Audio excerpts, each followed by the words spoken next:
खामोश रहकर दे देता है जवाब। खामोश रहकर दे देता है जवाब, कौन कहता है कि वो बात नहीं करता। नमस्कार, भोरे भोर के एक और एपिसोड में आपका बहुत बहुत अभिनंदन करते हैं, स्वागत करते हैं। और आज के भोरे भोर में आपको ले चलते हैं उस यात्रा पर जहां बिहार का भविष्य कैद है। जी हाँ, नीतीश कुमार की खामोशी में एक बार फिर से बिहार का भविष्य कैद हो गया है। ये कोई पहला मौका नहीं है जब बिहार के भविष्य को नीतीश कुमार के साथ और उनके कैद खाने से निकालने और निकलने की ज़रूरत पड़ेगी। आपको बता दें कि ऐसा पहली बार नहीं हुआ है। नीतीश कुमार चुप्पी साध लिए हैं और उनकी खामोशी बहुत कुछ कहती है। आपको बता दें, और आप जानते भी हैं कि जब जब नीतीश कुमार खामोश होते हैं तो इस देश में और ख़ास करके कहा जाए तो बिहार में कई बड़े बदलाव होते हैं, सरकारें बनती और बिगड़ती हैं। और इतना ही नहीं, बिहार का मुस्तकबिल भी बनता और बिगड़ता है। खामोशी की शुरुआत 1994 में हुई थी।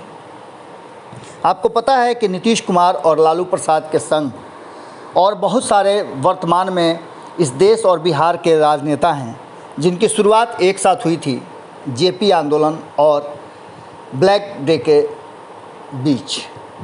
इस देश में आपातकाल लगा था और इस आपातकाल ने कई नेताओं को जन्म दिया था, जिनमें कहीं ना कहीं लालू प्रसाद के साथ साथ नीतीश कुमार का भी जन्म हुआ था। और बिहार सहित इस देश की राजनीति में कई सितारे एक साथ बाहर आए थे। आपको बता दें कि 1994 में पहली बार लालू और नीतीश के बीच में खामोशी अख्तियार हुई थी। इस खामोशी ने 1995 में एक नई पार्टी को जन्म दे दिया। जॉर्ज फर्नांडिस के साथ समता पार्टी की शुरुआत हुई और नीतीश कुमार अपनी ज़मीन तलाशने लगे। इस ज़मीन को तलाशने में उन्हें कई दौर से गुजरना पड़ा। जिस ज़मीन पर उन्होंने लालू प्रसाद को स्थापित कर दिया था, उस ज़मीन के लिए अब वो संघर्ष करना शुरू कर चुके थे। एक वक्त था जब नीतीश कुमार ने सबको ये समझाने में सफलता अख्तियार कर लिया था, सफलता पा लिया था कि लालू प्रसाद को यदि बिहार का कमान दिया जाता है तो खास करके पिछड़े वर्ग का, यादवों का एक बड़ा समुदाय जो कि बड़ी संख्या में है, वो साथ आएगा और ऐसी स्थिति में कांग्रेस को सत्ता से बेदखल करने में और दूर रखने में मदद मिलेगी। ये प्रयोग उनका सफल हो गया और लालू प्रसाद सत्ता में भी आ गए, लेकिन दोनों में बना नहीं, क्योंकि महत्वाकांक्षाएं टकराने लगी और नीतीश कुमार ने खामोशी अख्तियार कर ली। इसके बाद शुरू होता है नीतीश कुमार के राजनीतिक सफ़र और प्रतिद्वंदिता का दौर। 15 साल तक लालू प्रसाद बिहार की गद्दी पर काबिज रहते हैं। जब उन पर आरोप लगते हैं तो अपनी पत्नी को सत्ता सौंप करके वो जेल चले जाते हैं। इन सारी स्थितियों के बीच नीतीश कुमार केंद्र की राजनीति में अपना योगदान देते हैं, और लेकिन उनका ध्यान जो है वो बिहार पर रहता है और उनकी खामोशी में बिहार का कहीं ना कहीं भविष्य कैद रहता है।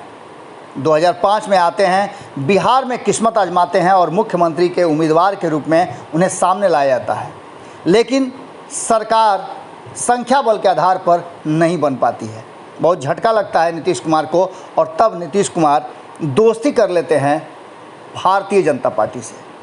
भारतीय जनता पार्टी, जिसको कहा जाता था कि वो कॉम्युनल पार्टी है, कहा जाता था कि इसको देश को खतरा है उससे, ऐसे लोगों के साथ हाथ मिलाते हैं और अपने आइडियोलॉजी के हिसाब से शर्तें होती है कि वो अपनी रणनीति के हिसाब से काम करेंगे और भारतीय जनता पार्टी की रणनीतियों से उन्हें कोई लेना देना नहीं होगा और न करने देंगे। शर्त मान ली जाती है, लेकिन एक बार फिर से नीतीश कुमार इस दोस्ती को लेकर के आगे बढ़ते हैं और अक्टूबर में फिर से चुनाव होता है बिहार में। और जो फरवरी 2005 में चुनाव हुए थे, उसके परिणाम को पलटने में कामयाब हो जाते हैं। नीतीश कुमार बिहार के मुख्यमंत्री के रूप में शपथ लेते हैं और ये सरकार चल निकलती है। नीतीश कुमार साबित करने का प्रयास कर देते हैं कि कहीं ना कहीं लालू और राबड़ी के शासनकाल जंगल राज है। लोगों को समझाने में सफल हो जाते हैं। हालांकि वर्तमान स्थिति की तुलना करें तो बहुत अलग नहीं है, जैसा कि राजनीतिक लोग और आंकड़े कह रहे हैं, लेकिन खैर राजनीति है, इसमें सब कुछ चलता है। जब आप जिस तरीके से आम जनता को समझाकर अपने हक में वोटों की सियासत कर लें।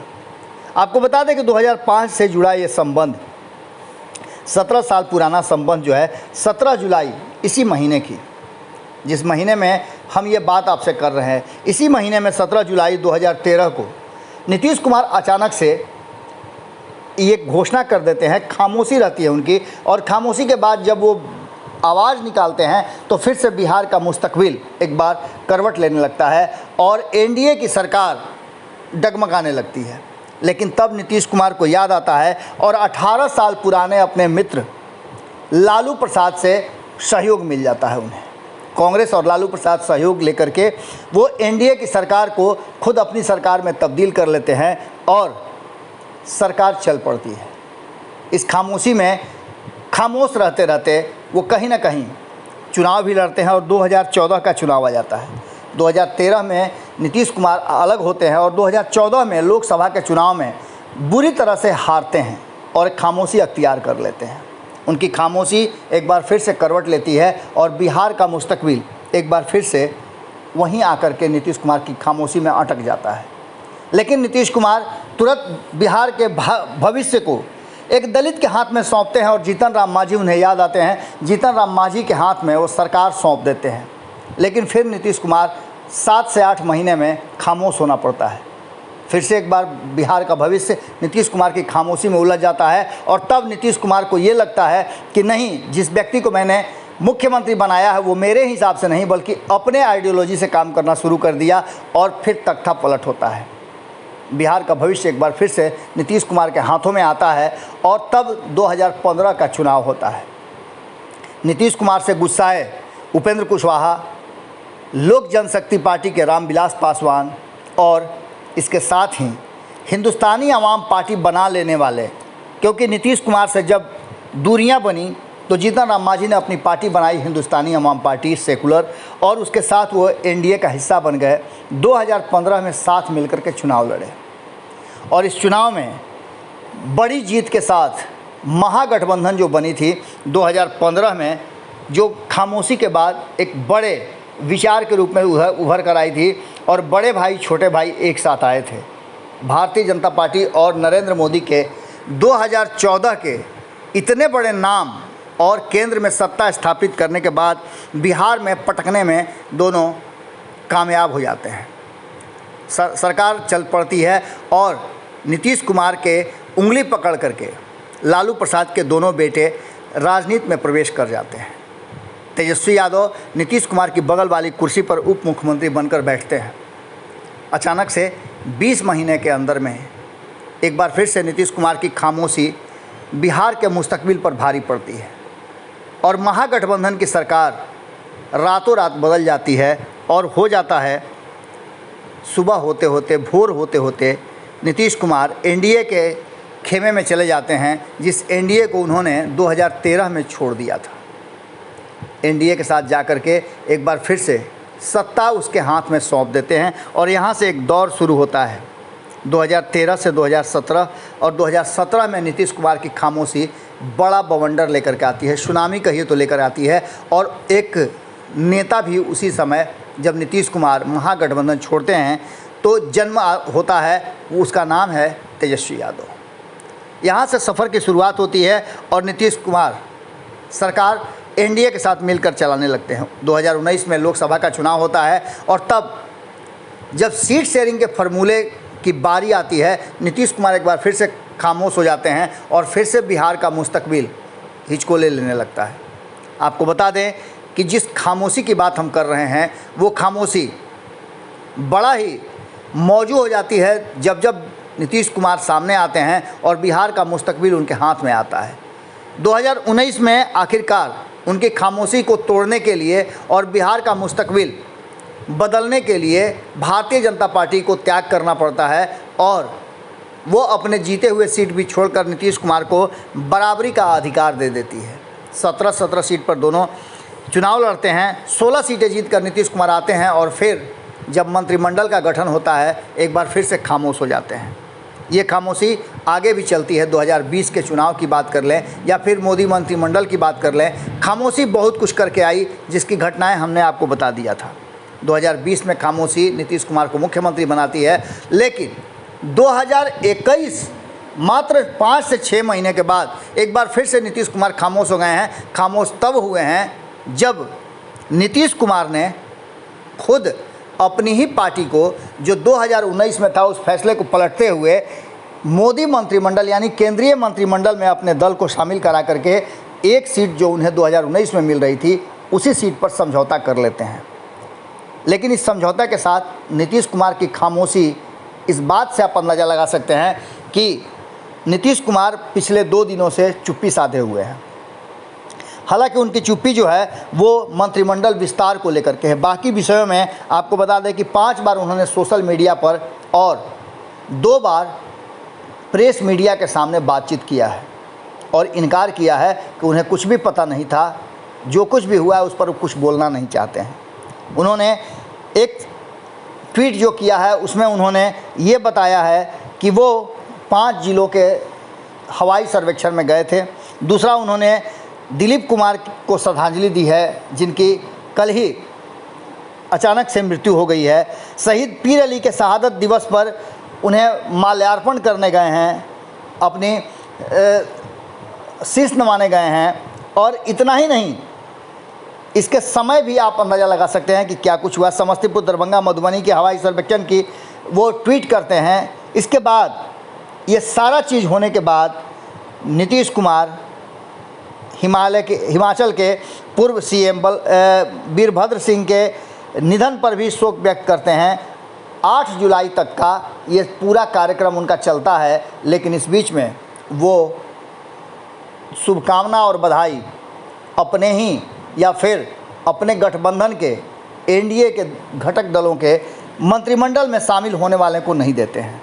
इसके पीछे का कारण क्या है, ये खामोशी कहाँ लेकर के जा रही है, ये आपको समझना होगा। तेजस्वी यादव भी खामोश हैं, चिराग पासवान ने बोलना शुरू कर दिया है, लेकिन एक खामोशी भारतीय जनता पार्टी की तरफ भी है। भारतीय जनता पार्टी बिहार कैडर में आपने देखा होगा कि लोग खामोश हैं, और वहीं नीतीश कुमार के परम प्रिय मित्र, उनको भी खामोश कर दिया गया है। 2020 में जब सरकार का गठन हो रहा था और सुशील मोदी से अलग हुए थे नीतीश कुमार, तब उन्होंने ये बातें कह के अपने को किसी तरह से खामोश रखने से वंचित किया था, खामोशी तोड़ी थी कि ये भारतीय जनता पार्टी का विशेषाधिकार है, मैं कुछ नहीं कर सकता हूँ। अब ये खामोशी एक बार फिर से बिहार के भविष्य को कहाँ लेकर के जाएगी, इस भविष्य के गर्भ में ही है। लेकिन इतना तय नज़र आ रहा है कि नीतीश कुमार जिस तरह से खामोश हैं, कोई ना कोई बड़ा फैसला ज़रूर होगा। क्योंकि जब जब नीतीश कुमार खामोश होते हैं तो बड़ी राज जो है उसमें दफन रहते हैं, और जैसे ही गुफ्तगू होती है तो बहुत सारी बातें बाहर निकलती है। कहते हैं ना कि खामोशी छुपा देती है राज, कई बात तो गुफ्तगू से खुलती है। आज के भोरे भोर में यहीं विराम देते हैं। आपको कैसा लगा ज़रूर बताइएगा, क्योंकि बिहार की राजनीति का ये पूरा इतिहास था जो कि बिहार के मुस्तकबिल से जुड़ा हुआ था, और नीतीश कुमार कैसे बिहार के मुस्तकबिल को पिछले 16 सालों से लेकर के आगे बढ़ रहे हैं, या फिर किस दिशा में जा रहे हैं। जवाब ज़रूर दीजिएगा, क्योंकि आपके जवाब का हमें इंतज़ार है। धन्यवाद, और साथ ही साथ नमस्कार भी करते हैं, क्योंकि आप भारत लाइव को अपने दिल से चाहते हैं और आप ही हमारे अभिभावक हैं। जुड़े रहिएगा, देखते रहिएगा भारत लाइव पर, खबरों का सिलसिला कभी नहीं थमता। अगर ये वीडियो पसंद आई और वह बिहार के राजनीति और बिहारियत से सरोकार रखेनी तो सब्सक्राइब बटन दबा के चैनल के सब्सक्राइब कर ली। ओजे एगो घंटी बा, ओकरा बटन दबा देला से कुल सटीक और मारक खबर रुआ मुफ्त में मिल जाई। अगर रुआ पत्रकारिता के हमनी के नया प्रयोग में सहयोग कर चाहतानी तो ज्वाइन बटन दबा दी। पेटीएम नंबर नोट कर ली 9386816700। धन्यवाद।